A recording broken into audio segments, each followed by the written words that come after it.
check nyo muna ulit kung nasa yung gear ng reverse. Pwede nyo tingnan yan. Okay, ito yung technique ma'am ha. Ang pag-gear ng reverse, parang nakaganto siya ma'am. Igano mo siya. Lock, baba.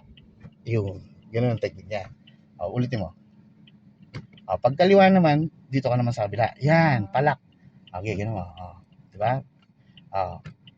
Ngayon, pag gitna naman ma'am, ganun. Dapat ganun. Yun ang technique niya.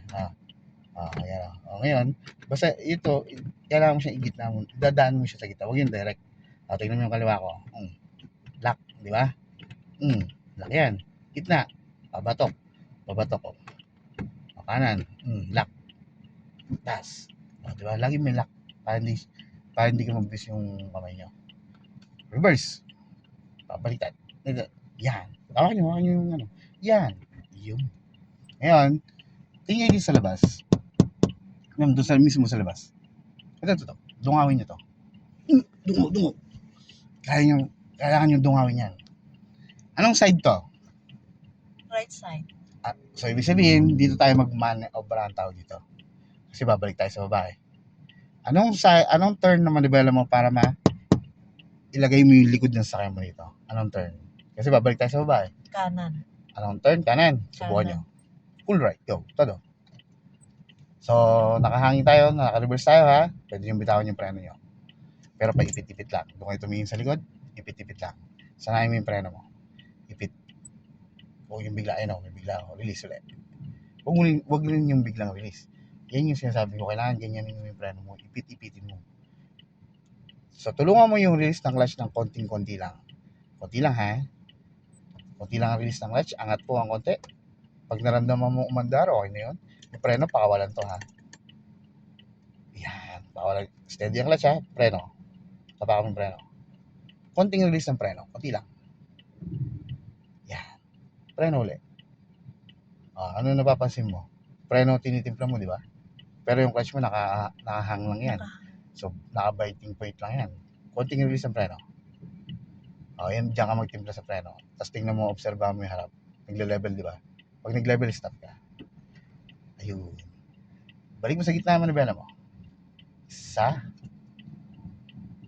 Dalawa. Full clutch ulit. Sagad ang clutch. First gear. So, ganun yun, ma'am.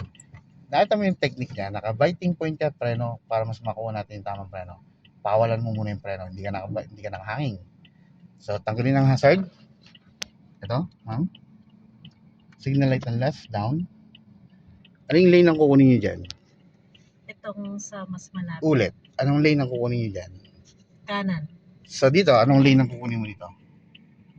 Ay, dito kanan. Ay, doon. Dito kaliwa. Ulit. Dito, kanan. Dito po kanan. Doon. Kaliwa. Kanan din po. Ay, sa kanan. Right lane po kayo, ha? So, right lane dito, right lane doon. Ma'am, ang right lane nito, kung mapapansin mo, dikit na dikit tayo. Di ba? Sa kabila, di ba, may space pa para makuha yung kabilang kalsada, no? Yes po. So, sa madaling salita, mas konti ang liko niyan kaysa dito. Pero hindi ko sinasabi sa inyo na todo ang liko ng kanan, isa ang liko ng kaliwa. Okay? Dahil pag nag-stick kayo doon, laging ganun ang gagawin nyo. Paano kung hindi tumugma? Ang level kasi natin, ma'am, side mirror, level ng corner. Ayan, nakatapat yung corner dyan, no? Sa side mirror niya, point of view lang. Isang ikot pa kaliwa, one turn. Isang open. Sige, isang open, ma'am. Isang open. Isang open. Yan ang isang open. Tingnan mo yung yan ang isang open. Isang turn yan. Ilan ang balik yan? Isa lang din po. Okay po, sige. So, ganoon na ha. Isang ikot, yan ang isang open. Check, ma'am. Wala dito? Wala? Ayun, parating. Wala, meron. Wala po. Sarap po. Sabi na, wala. Wala din po. Okay. Pero meron sa harap. Yung, nakaabang lang tong brake ha. Bitaw mo yung brake. Pero dyan lang yan ha. Konting release ng clutch. Konti lang ha. Kasi konti lang naman ang kailangan natin. Doon po ito tumingin sa harap. Doon sa lilikon nyo man. Tingin. Konti lang. Tapos steady mo yung release ng clutch pag umandar na ha. Okay na yan. Preno ka ng konti. Konti lang mama. Kung mabibitawan ng clutch ma'am, mamamatay yan. Preno bitawan mo. Preno. Ito ka tumingin sa harap. Isang ikot, isang balik. Sakto mo.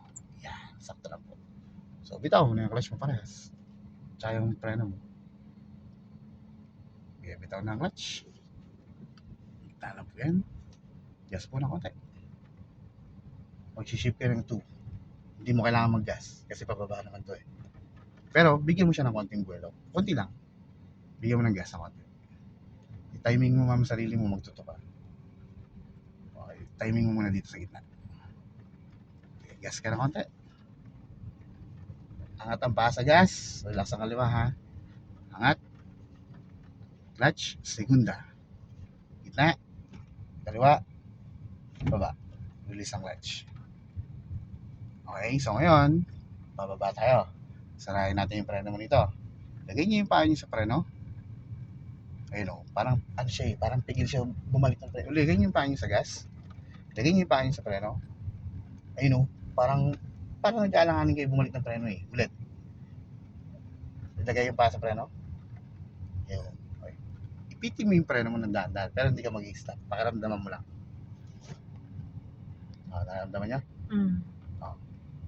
Sige, gamitin niyo. Ipil niyo yung preno niyo. Pag nararamdaman mo parang pahinto, bitawan mo ng konti. Huwag kayo mag-exercise ng kamay. Kaya nagaganon-ganon kayo. Ayun o, gumaganon-ganon siya eh. Steady lang yan. Gamitin niyo yung preno niyo, ma'am. Yan. Nararamdaman niyo? Mm. Yun. Yan yung preno niyo. Angat niyo uli ng konti. Gamitin niyo ulit. Gusto ko huminto kayo ng dahan-dahan, pero magka-clutch tayo mama. Full clutch po. Full clutch pa lang po ha.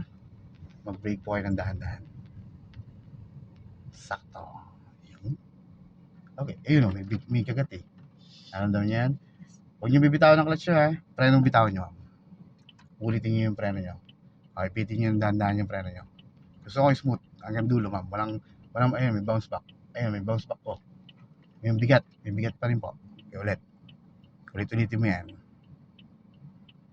Hanggang dulo. Ayun, meron pa. Pakiramdaman mo ako ma'am ha. Tingnan mo. Ako hinto ma'am ha. Ayun o, naramdaman mo, umandal pa ulit ng konti. Okay, tsaka ako minto ulit ng konti. Sa inyo kasi ganito.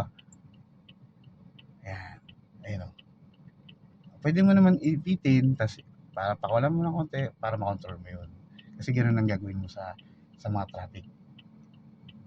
Yun, tapos bitaw mo ulit ng konti. Ayan. Kasi pag may kagat lagi yan, lagi kang pwedeng banggain sa likod mo. Ayan, okay. Yun. Kasi yan ang kailangan mo maging kaibigan ng preno. So, yun.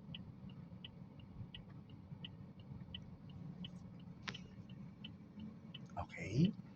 Meron pa rin. Okay. Huwag muna kayo magpapreno, masakit sa likod. Talagpasin mo yung sasakit sa likod. Kailangan, yun ang gamay nyo yung preno. Kasi sabi ko nga sa inyo, minsan sa sapatos yan, yun o, bigat o. Ano yun, bigat.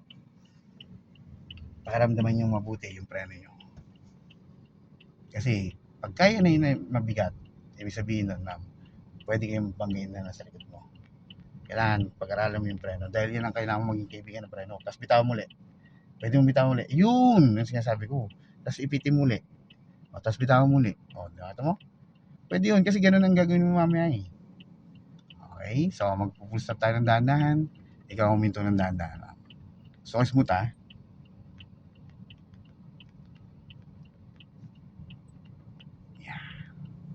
Yun.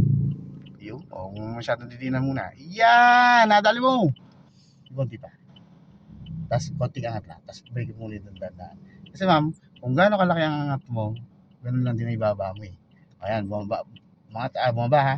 Konting angat. Konti lang. Tapos, i-break mo ulit ng konti. Ayan, dyan banda ang pag-aralan mo yung konti lang. Konti lang. Tapos, break mo ulit ng dahan-dahan. Yun! Yun, may din pa. Ayun ang mo yung din dun sa dulo. Yan. Ayun, may din pa. Madadali yan. Kasi pagka nagkakaroon ng pungpo ang preno mo, pwedeng may bigla kang preno dyan ma'am pag nangyari yan. Yun. Yan. Smooth diba? Ayan. Huwag yung bibitawan mo na ha. Nag-full stop tayo. Saan ang balik ng gear natin? Sa 1. Go. So, hindi ka nakahangin. Pwede mo bitawan ng preno. Makakatulong yan. Sabayan mo siya ng release ng clutch. Kasi hindi ka nakahangin eh.